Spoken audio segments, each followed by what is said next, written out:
Boa noite, pessoal. Tudo bem com vocês? Sejam todos bem-vindos a mais uma live de estudos das terças-feiras, onde estamos estudando o livro da codificação O Céu e o Inferno, de Allan Kardec, obviamente. E hoje vamos dar sequência ao capítulo 6. Tá? A gente começou ele na terça-feira passada. Antes da gente começar e antes de eu trazer a mensagem diária, só algumas coisas que eu queria comentar com vocês, dar alguns avisos, né? Vocês viram ontem, né, a live, né? Quem assistiu a live de ontem, da segunda-feira, falei um pouquinho sobre esse período da quaresma, né? Que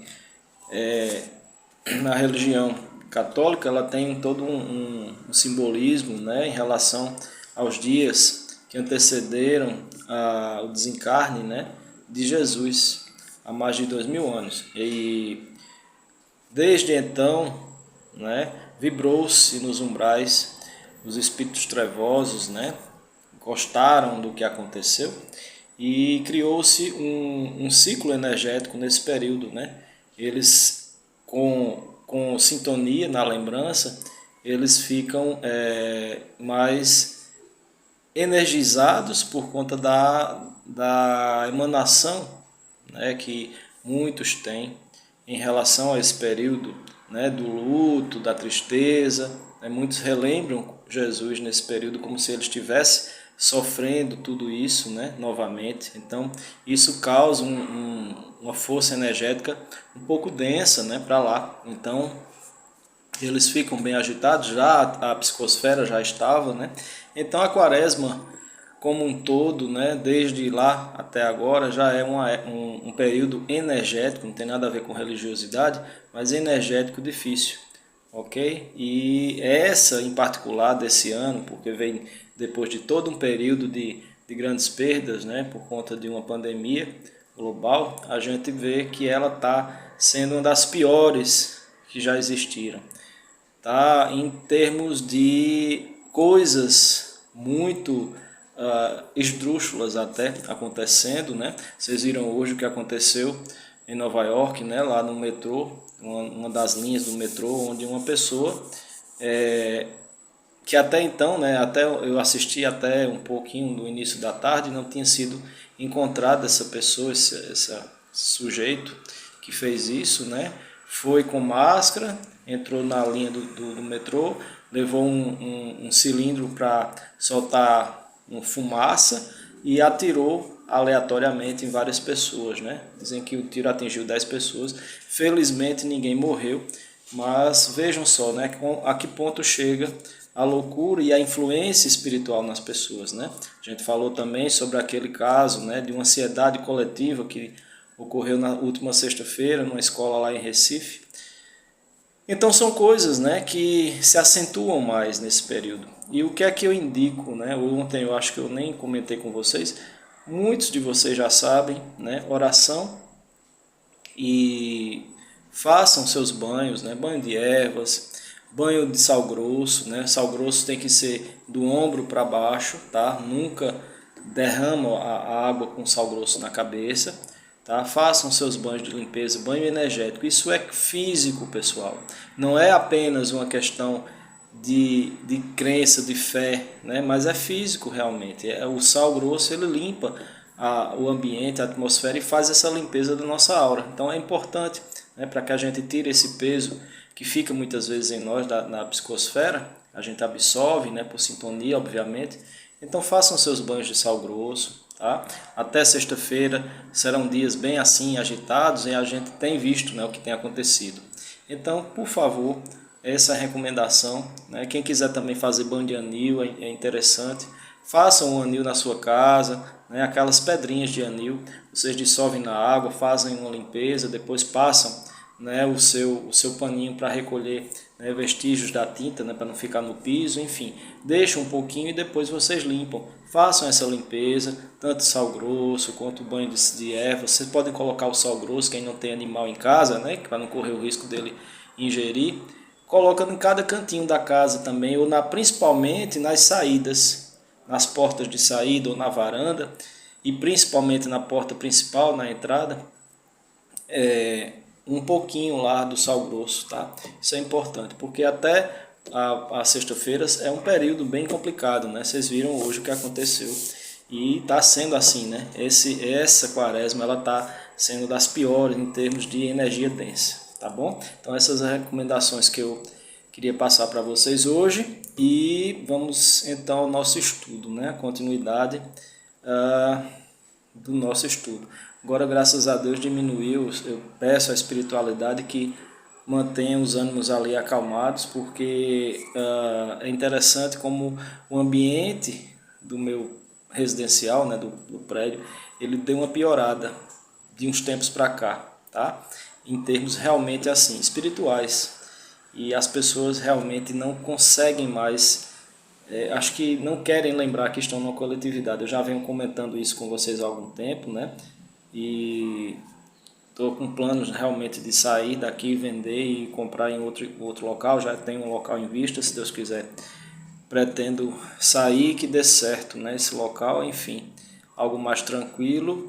E interessante que eles começam a fazer a perturbação quando vai se aproximando a hora das lives. É interessante isso, né? Vocês sabem por quê. Então as pessoas perturbam, as crianças gritam, choram, fazem escândalos,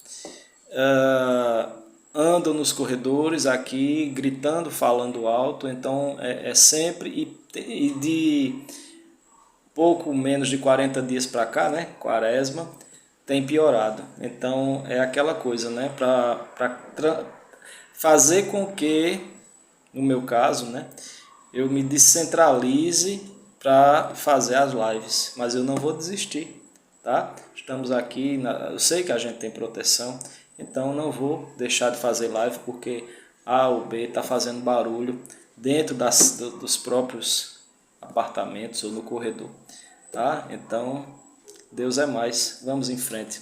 Vamos fazer agora a leitura da mensagem diária, hoje dia 12, né? 12 de abril. E a mensagem, reflexão e vivência em torno do evangelho de hoje diz: todas as coisas me são lícitas, mas nem todas convêm. Todas as coisas me são lícitas, mas eu não me deixarei dominar por nenhuma delas. Então, mais uma razão, né, para a gente estar sempre de cabeça erguida e não se deixar cair. A gente tem que ter essa consciência que tudo a gente pode, mas nem tudo a gente deve. É um trecho de Paulo aos Coríntios, capítulo 6, versículo 12. Boa noite aos amigos, ao Afonso. Sei que a amiga Neide também deve estar ouvindo, né, vendo. A amiga Solange também está aqui. Sejam bem-vindos. Meta do dia: combater o egoísmo, apego aos bens materiais. Desapego é, também, na medida de refazimento do caminho percorrido. Então, quando você desperta para o desapego às coisas materiais, ou seja, você não ter o exagero com apego às coisas, porque se você perdê-las, você não vai sofrer. Esse é um trabalho que deve ser feito em todos nós. E olhar para trás, como ele diz no texto, medida de refazimento do caminho percorrido. Olhar para trás, saber que você conquistou certas coisas, mas sendo grato, você não precisa, né, mais disso, desse apego. Você tem um caminho livre em frente, né, com tudo aquilo que você pode ter pela sua condição, pelo seu esforço, pelo seu trabalho, de conforto, mas sem exagero e sem apego. Ok? É um trechinho do livro Lampadário Espírita, quinta edição, página 196, por Joana de Ângeles. Meta do dia: combater o apego aos bens materiais, novamente. Medite na brevidade da vida, dando maior valor aos valores espirituais.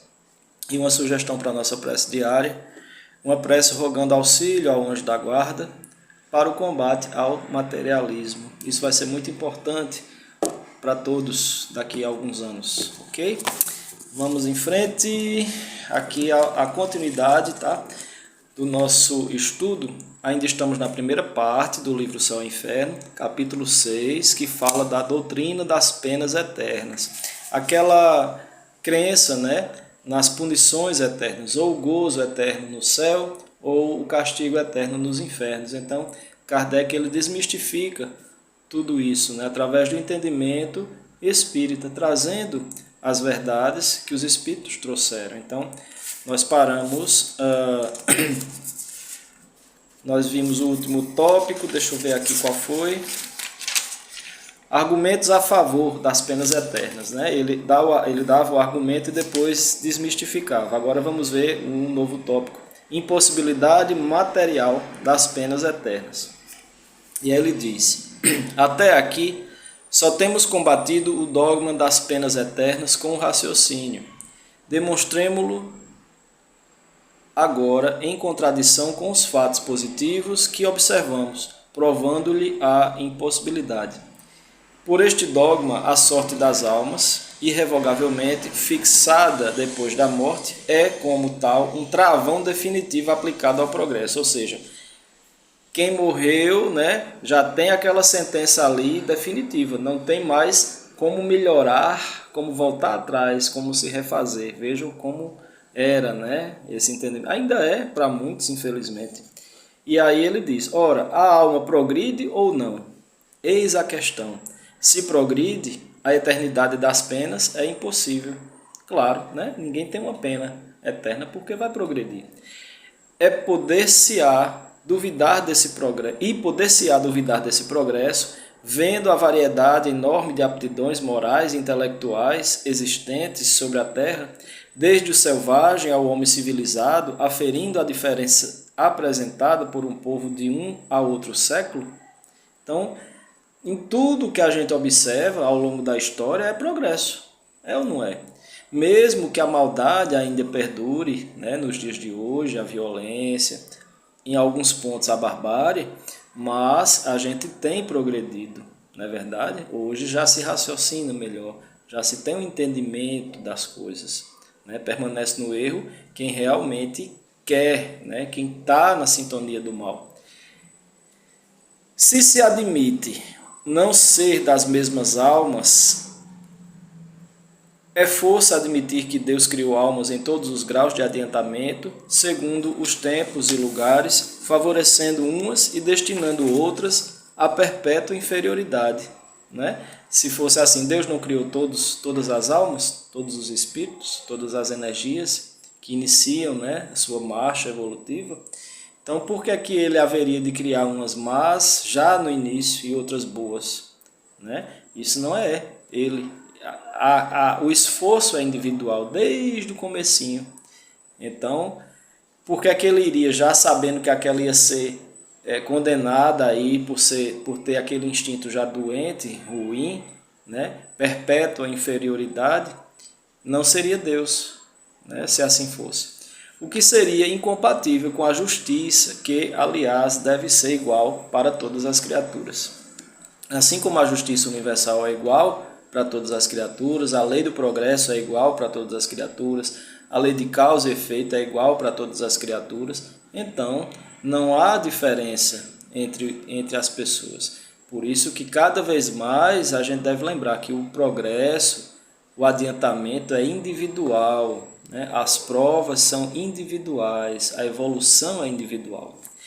E ele diz: é incontestável que a alma atrasada moral e intelectualmente, é incontestável que a alma atrasada moral e intelectualmente, como a dos povos bárbaros, não pode ter os mesmos elementos de felicidade, as mesmas aptidões para gozar dos esplendores do infinito, como a alma cujas faculdades estão largamente desenvolvidas, né? Aí sim começa a se verificar uma diferença de adiantamento. Umas já estão mais adiantadas e outras ainda, né, mais atrasadas. Se, portanto, estas almas não progredirem, não podem, em condições mais favoráveis, gozar na eternidade, senão de uma felicidade, por assim dizer, negativa. Para estar de acordo com a rigorosa justiça, chegaremos, pois, à conclusão de que as almas mais adiantadas são as atrasadas de outro tempo. Todos foram atrasados, todos foram no início, né? Difíceis, relutantes. Tá? Eu vou dar só um exemplo pequeno. Aquelas pessoas que já tinham um despertar, melhor. Isso eu não estou colocando ninguém, tá, pessoal? Antes que interpretem diferente. Não estou colocando ninguém em situação privilegiada. Mas aqueles que já despertam para essas verdades são aqueles que já começaram a ter contato com mediunidade desde os tempos da Lemúria, da Atlântida. Então hoje podemos até dizer que nós, que temos essa veia religiosa, e aí a gente até inclui, porque a bondade ela independe de credo, de religião, a veia religiosa como um todo, né, com esforço próprio de melhorar-se, são pessoas mais despertas do que aqueles que vivem no limbo ali, né, vivendo rotineiramente, não se dão conta da passagem nem da vida, né, vivem só para satisfazer as suas vontades, os seus instintos, né? Vivem no materialismo. Então, óbvio que se a gente fizer uma análise bem criteriosa, a gente vai entender que uns estão mais adiantados e outros ainda estão em marcha, não é verdade? Então, todos esses que já lidavam com energias, com a crença em forças superiores, desde os tempos da Atlântida, da Lemúria, hoje já são mais despertos, né, no sentido espiritual. A gente ainda tem muito trabalho interno para fazer, mas já se tem um conhecimento maior do que outras pessoas que se negam até a conhecer, né, tem preconceitos e por aí vai. Então vamos voltar aqui. Como ele diz, chegamos à conclusão de que as almas mais adiantadas são as atrasadas de outro tempo, né? Obviamente, nós já fomos assim, né? A gente sempre fala, né, que ninguém queira saber exatamente as coisas que fez nas vidas anteriores, porque com certeza nós não fomos boas biscas, né, no linguajar bem populesco.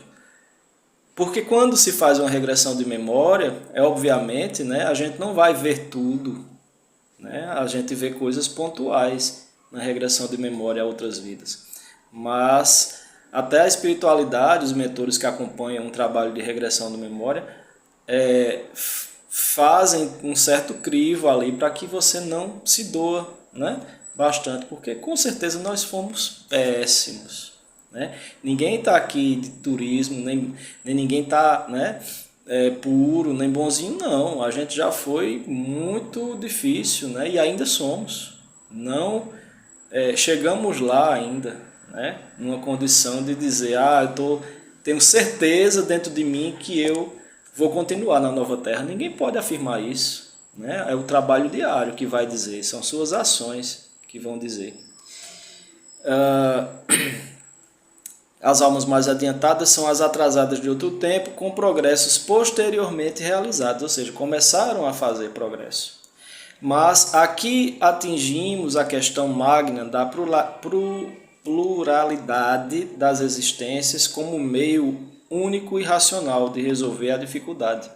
Façamos abstração, porém, dessa questão e consideremos a alma sob o ponto de vista de uma única existência. Vamos pensar que só temos uma única existência. Figuremos um rapaz, aí ele vai dar um exemplo. Boa noite, amiga Marleide. Depois foi que eu vi que você chegou. Espero que esteja bem aí em Itajaí, tá? Sei que a gente vai se comunicar ainda por e-mail, mais tarde eu vou acessar, tá bom? Figuremos um rapaz de 20 anos, desses que comumente se encontram ignorante, viciado por índole, cético, negando sua alma e a Deus, entregue à desordem e cometendo toda sorte de malvadeza. Então vamos imaginar a figura de um rapaz qualquer, de 20 anos, com todas essas coisas, né? Desses que comumente se encontram. A Kardec colocou isso, né? Ou seja, desde aquela época.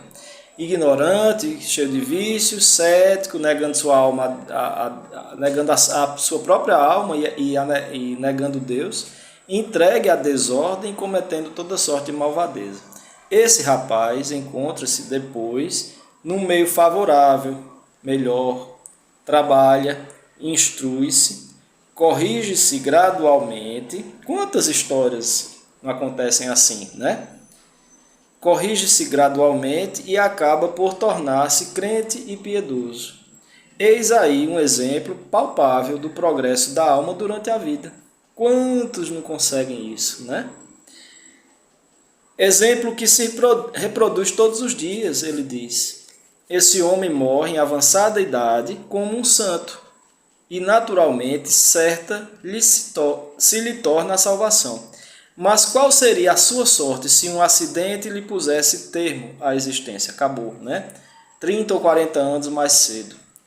Ele estava nas condições exigidas para ser condenado, e se o fosse, todo o progresso se lhe tornaria impossível. Isso é só um exemplo. E assim, segundo a doutrina das penas eternas, teremos um homem salvo somente pela circunstância de viver mais tempo. Circunstância, aliás, fragilíssima, uma vez que um acidente qualquer poderia tê-la anulado fortuitamente. Desde que sua alma pôde progredir em um tempo dado, por que razão não mais poderia progredir depois da morte, se uma causa alheia à sua vontade a tivesse impedido de fazê-lo durante a vida? Né? Por que não ele continuar progredindo, mesmo tendo a vida mais curta?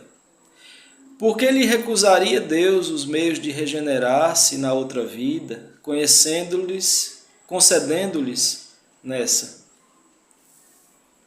Neste caso, o arrependimento veio, posto que tardio, mas se desde o momento da morte se impusesse irrevogável condenação, por exemplo, ele não tinha dado tempo melhorar-se, né? Ele continuava nos vícios, em toda a negação ali, e não deu tempo porque ele desencarnou nesse acidente, né?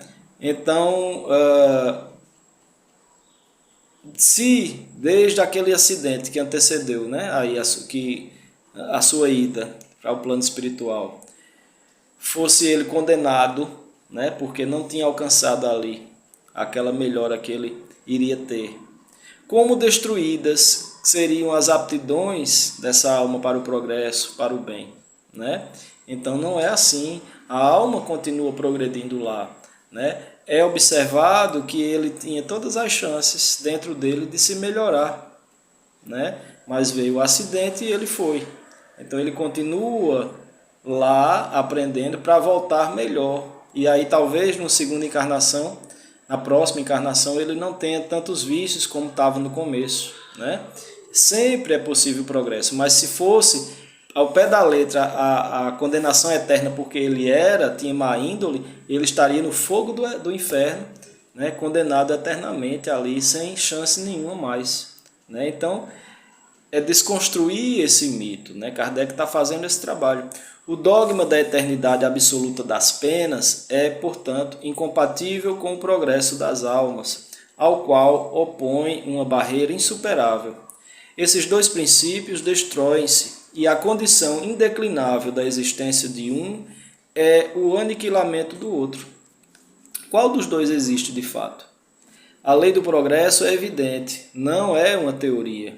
É um fato corroborado pela experiência. É uma lei da natureza, divina, imprescritível. Tudo na natureza se transforma também, né? E pois que esta lei existe inconciliável com a outra, das penas eternas, é porque a outra não existe. Se o dogma das penas eternas existisse verdadeiramente, Santo Agostinho, São Paulo e tantos outros jamais teriam visto o céu, caso morressem antes de realizar o progresso que lhes trouxe a conversão. Então eles começaram como homens comuns, né? Com vícios, com a convivência ali, mesmo tendo sido espíritos preparados já para aquela missão. Mas na Terra embota-se muito, a gente começa, né, cheio de dificuldades, cheio de coisas difíceis, né? E se aí se vai antes da hora, né, por imprudência e tantas outras coisas que as pessoas fazem, acaba que se eles fossem, né, embora tivessem ido antes de realizar essa mudança, eles estariam condenados lá, né? Vejam só. A esta última asserção respondem que a conversão dessas santas personagens não é um resultado do progresso da alma, porém da graça que lhes foi concedida e de que foram tocadas. Porém, isto é simples jogo de palavras. Se esses santos praticaram o mal e depois o bem, é que melhoraram, logo progrediram. E porque lhes teria Deus concedido como especial favor a graça de se corrigirem, né? Aí ele faz essa pergunta, seria, né? E por que lhes teria Deus concedido como especial favor a graça de se corrigirem? Sim, porque a eles não e a outros. Por que a eles e não a outros? Sempre a doutrina dos privilégios incompatível com a justiça de Deus e com seu igual amor por todas as criaturas. Então não há privilégio, há esforço individual. Segundo a doutrina espírita, de acordo mesmo com as palavras do Evangelho, com a lógica e com a mais rigorosa justiça, o homem é o filho de suas obras, durante esta vida e depois da morte, nada devendo ao favoritismo. Deus não tem favoritos. Deus o recompensa pelos esforços e pune pela negligência. Isto por tanto tempo quanto nela persistir. Ok? Então acho que ficou claro esse tópico, né? Vamos agora para o próximo. A doutrina das penas eternas fez sua época. Vejam bem como ele já vai retratando aqui as novas nuances, as mudanças, né? A crença na eternidade das penas prevaleceu salutarmente enquanto os homens não tiveram ao seu alcance a compreensão do poder moral. É o que sucede com as crianças durante certo tempo contidas pela ameaça de seres quiméricos com os quais são intimidadas. Chegadas ao período do raciocínio, as crianças vivem naquele mundo bucólico, né? Monstrinhos, anjinhos, seres bons, seres ruins, né? Super-heróis. E aí, chegadas ao período do raciocínio, repelem por si mesmas essas quimeras da infância, tornando-se absurdo o querer governá-las por tais meios. Se os que as dirigem pretendessem incutir-lhes ainda a veracidade de tais fábulas, certo decairiam da sua confiança. Elas iriam olhar, né, já com o raciocínio formado, iriam olhar para o adulto e dizer, para com isso, né? Você sabe que isso não existe. Né? É isso que se dá hoje com a humanidade, saindo da infância e abandonando, por assim dizer, os coeiros. Palavras de Kardec.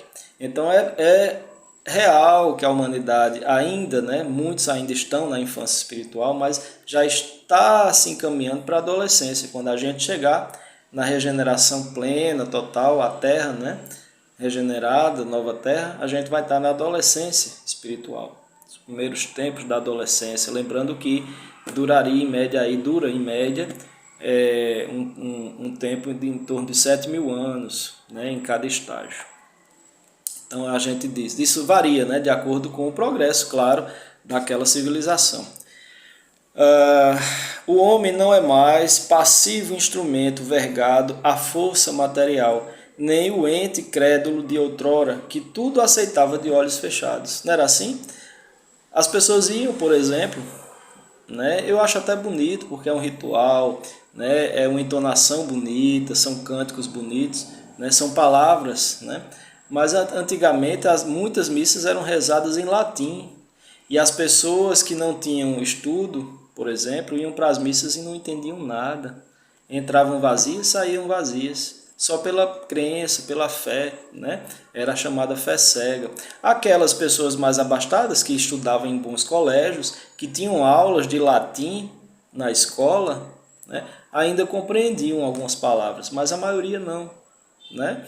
Então é essa fé que ele fala que está indo embora. Essa fé cega não tem mais sustentáculo nessa humanidade, né? A crença é um ato de entendimento que, por isso mesmo, não pode ser imposta. Se, durante certo período da humanidade, o dogma da eternidade das penas se manteve inofensivo e benéfico mesmo, chegou o momento de tornar-se perigoso. Imposto como verdade absoluta, quando a razão o repele, ou o homem quer acreditar e procura uma crença mais racional, afastando-se dos que o professam, ou então descrê absolutamente de tudo. Quantas pessoas, né, por algum aborrecimento ou alguma chegada de um raciocínio mais lógico, né, repelem totalmente a religião. E aí, infelizmente, muitos se afastam de qualquer tipo de de crença, né, de religiosidade. Não é esse o caminho, né, mas sim raciocinar. Quem quer que estude o assunto calmamente, verá que, em nossos dias, o dogma da eternidade das penas tem feito mais ateus e materialistas do que todos os filósofos. É verdade. As ideias seguem um curso incessantemente progressivo, e absurdo é querer governar os homens desviando-os desse curso. Pretender contê-los, retroceder ou simplesmente parar enquanto ele avança é condenar-se, é perder-se. Seguir ou deixar de seguir essa evolução é uma questão de vida ou de morte para as religiões como para os governos. Planeta de regeneração não tem religião, pessoal. Tem, porque todas essas verdades espirituais e a verdadeira vida, que é a vida do Espírito, vai estar à tona, vai estar para todos. Né? A começar já de agora, 2050, está pertinho. Né? A gente vai ter prova cabal dos planos espirituais. Vejam só. Então, palavras de Chico Xavier, né? Então, querer, né, esse plano de ainda manter pessoas presas a certos dogmas, isso é plano trevoso. Infelizmente, essa é a verdade, né? Esse fatalismo é um bem ou um mal? Para os que vivem do passado, vendo-o aniquilar-se, será um mal. Mas para os que vivem pelo futuro, é uma lei do progresso, de Deus, em suma. E vejam só, quando a humanidade tiver contato mesmo com outras civilizações, né? Segundo alguns espiritualistas, comenta-se que vai ter esse contato ainda nessa década, né? Pode até acontecer, mas não será de civilização evoluída. Se acontecer, será um desses mais que estão aí, né? Infiltrados ali nos umbrais. A gente já falou sobre isso em várias lives, né? Acredita-se que, segundo até Emmanuel já comentava, né? Que será realmente esse contato mais próximo mesmo, se dará logo quando a Terra, depois que a Terra estiver adentrada em regeneração, aí por volta de 2057. Né? Regeneração ainda, né? Em regeneração. Tá? Não é regenerada. Regenerada é quando a regeneração é plena, total. Aí bota aí mais alguns séculos à frente. Então, a gente vai estar nesse período ainda de adaptação, né? Com um novo mapa mundo e com tantas as outras coisas que a gente conversa aqui com vocês. E esse contato vai pôr por terra, né, esses dogmas mais arcaicos, mais antigos, de acreditar que o homem foi feito imagem e semelhança de Deus e que está ali como centro do universo. Né? Muitos ainda pensam que só tem vida aqui, infelizmente.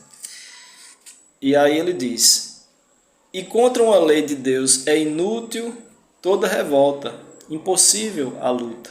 Para que, pois, sustentar a todo o transe em uma crença que se dissolve em desuso, fazendo mais danos que benefícios à religião? Contrista dizê-lo, mas uma questão material domina aqui a questão religiosa. A questão material domina a questão religiosa. E, infelizmente, religião, alguns ainda misturam religião com política, né? Até hoje, isso vem desde a Roma Antiga. E aí foi se misturando, né? Esta crença tem sido grandemente explorada pela ideia de que com dinheiro se abrem as portas do céu, livrando das do inferno. Ainda tem gente que quer comprar um lote. Você imagina, chegar no plano espiritual, depois de todo um processo, aí quando você desperta, que tem consciência que está lá, né? Se tiver arraigado isso na sua cabeça, aí você diz: não, eu juntei um dinheiro e eu quero o meu lugar. Né? Cadê meu lote? Imaginem só, né? Para tirar isso da mente dessas criaturas. Tem muitos. Né? Claro que você consegue, né? Porque o plano espiritual, pessoal, é uma cópia bem melhor do plano da Terra. Então existem nas colônias, existem os bairros, existe uma administração, existe trabalho. Então André Luiz fala isso claramente nos seus livros, né? O Bônus Hora, que é uma espécie de monetização, né? Que você recebe por conta do seu esforço, do seu trabalho para que você conquiste um cantinho lá, né? Não é legal você ter sua casa, né?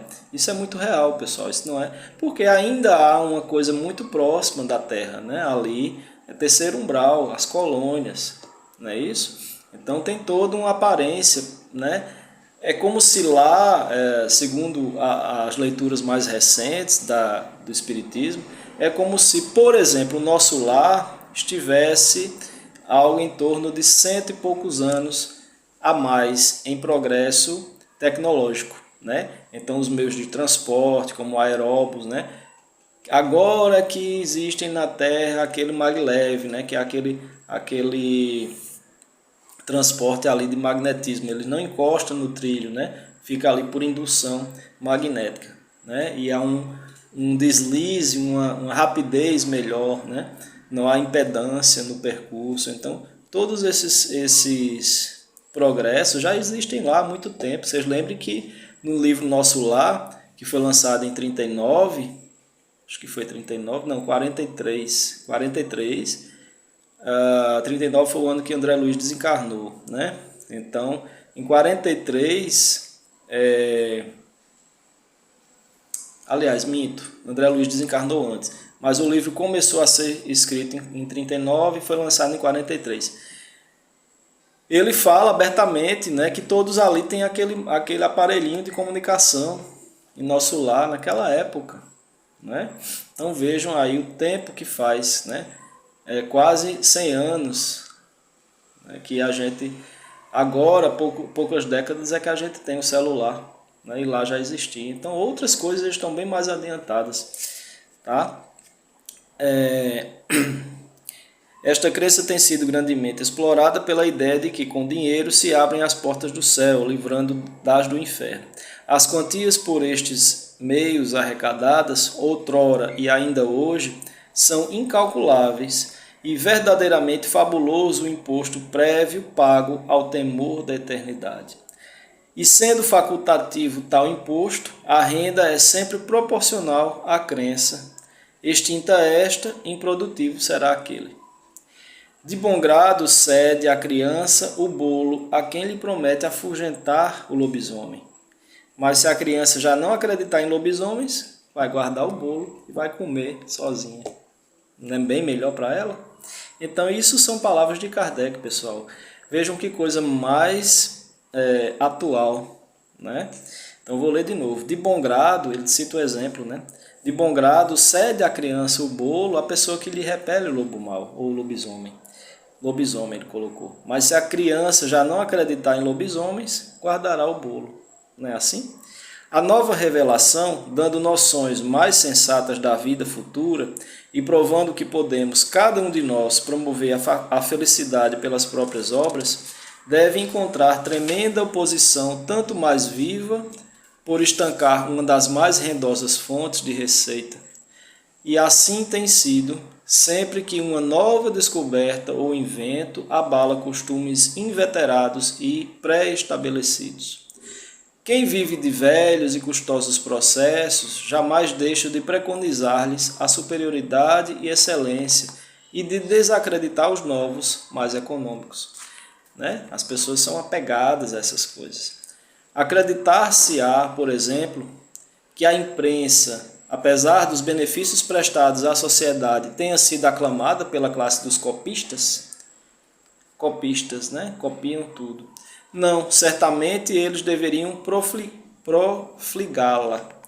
O mesmo se tem dado em relação a maquinismos, caminho de ferro e centenares de outras descobertas e aplicações. Aí ele se refere a aquelas descobertas, né, da época, as máquinas, enfim. Aos olhos dos incrédulos, o dogma da eternidade das penas afigura-se futilidade da qual se riem.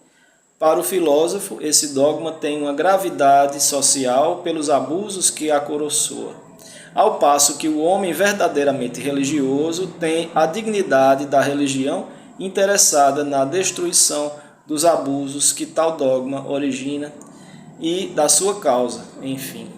Tá?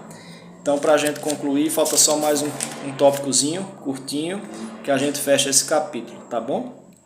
Então vamos ver o próximo tópico. Ezequiel contra a eternidade das penas e o pecado original. A quem pretenda encontrar na Bíblia a justificação da eternidade das penas, pode-se opor os textos contrários que a tal respeito não comportam ambiguidades. As seguintes palavras de Ezequiel são a mais explícita negação, não somente das penas irremissíveis, mas da responsabilidade que o pecado do pai do gênero humano acarretasse à sua raça. Então ele faz aqui um resumo, né, desse trecho bíblico de Ezequiel. Vamos ler, né, para fechar o tópico, para vocês entenderem, né, o que Kardec queria colocar. Ele diz, o Senhor novamente me falou e disse, de onde vem o uso desta parábola entre vós e consagrada proverbialmente em Israel? Os pais, dizeis, comeram uvas verdes e os dentes dos filhos ficaram estragados? Por mim, juro, disse o Senhor Deus, que essa parábola não passará mais entre vós, como provérbio em Israel. Ezequiel aqui ele está mostrando as diferenças de coisas que não caíam mais em uso naquela época por outras novas, né? Pois todas as almas me pertencem, são as palavras de Deus, né? No entendimento dele. A do filho está comigo como a do pai. A alma que tiver pecado morrerá ela própria. Se um homem for justo, se proceder segundo a equidade e a justiça, se não magoar nem oprimir ninguém, se entregar ao seu devedor o penhor que este lhe houver dado, se não tomar nada do bem de outrem por violência, se dá o seu pão a quem tem fome, se veste os que estão nus, se não se presta à usura e não percebe mais do que tem dado, se desvia sua mão da iniquidade e promove um juízo conciliatório entre dois que contendem, se caminha segundo a pauta dos meus preceitos e observa as minhas ordens para obrar conforme a verdade, esse homem é justo e viverá muito certamente, disse o Senhor Deus. Se esse homem tem um filho que dê em ladrão e derrame sangue, ou que cometa algumas dessas faltas, esse filho morrerá muito certamente, pois tem praticado todas essas ações detestáveis, e seu sangue permanecerá sobre a terra. Se esse homem tem um filho que, vendo todos os crimes por seu pai cometidos, se aterrorize e evite imitá-los, este não morrerá por causa da iniquidade de seu pai, mas viverá muito certamente. Aqui já é um exemplo de quê? Do progresso individual, né? Seu pai, que tinha oprimido os outros por calúnias e que tinha praticado ações criminosas no meio do seu povo, morreu por causa da sua própria iniquidade. Ele buscou, né? Lei de causa e efeito. Se dizes, por que o filho não tem suportado a iniquidade de seu pai? É porque o filho tem obrado segundo a equidade e a justiça. Tem guardado todos os meus preceitos, e porque os tem praticado, viverá muito certamente. A alma que tem pecado morrerá ela mesma. O filho não sofrerá pela iniquidade do pai, e o pai não sofrerá pela iniquidade do filho. A justiça do justo verterá sobre ele mesmo, a impiedade do ímpio verterá sobre ele. Se o ímpio fez penitência de todos os pecados que tem cometido, se observou todos os meus preceitos, se a obra segundo a equidade e a justiça, segundo a equidade e a justiça, ele viverá certamente e não morrerá. Eu não me lembrei mais de todas as iniquidades que ele tenha cometido, viverá nas obras de justiça que houver praticado. E para finalizar, é que eu quero a morte do ímpio, disse o Senhor Deus, e não quero antes que se converta e desgarre do mau caminho que trilha. Ele questiona-se, né? É que eu quero a morte do ímpio, disse o Senhor Deus, e não quero antes que se converta e desgarre do mau caminho que trilha? Então é uma reflexão. Deus não quer isso, né? Aí ele diz, Ezequiel capítulo 18. Dizei estas palavras, eu juro por mim mesmo que não quero a morte do ímpio, mas que o ímpio se converta, que abandone o mau caminho e que viva. Ezequiel capítulo 33, versículo 11. Então, com essas palavras, ele encerra o capítulo 6. Vejam que interessante. Isso não está dentro dos preceitos espíritas, do conhecimento espiritual que descortinou-se para nós através da codificação de Kardec, é claro.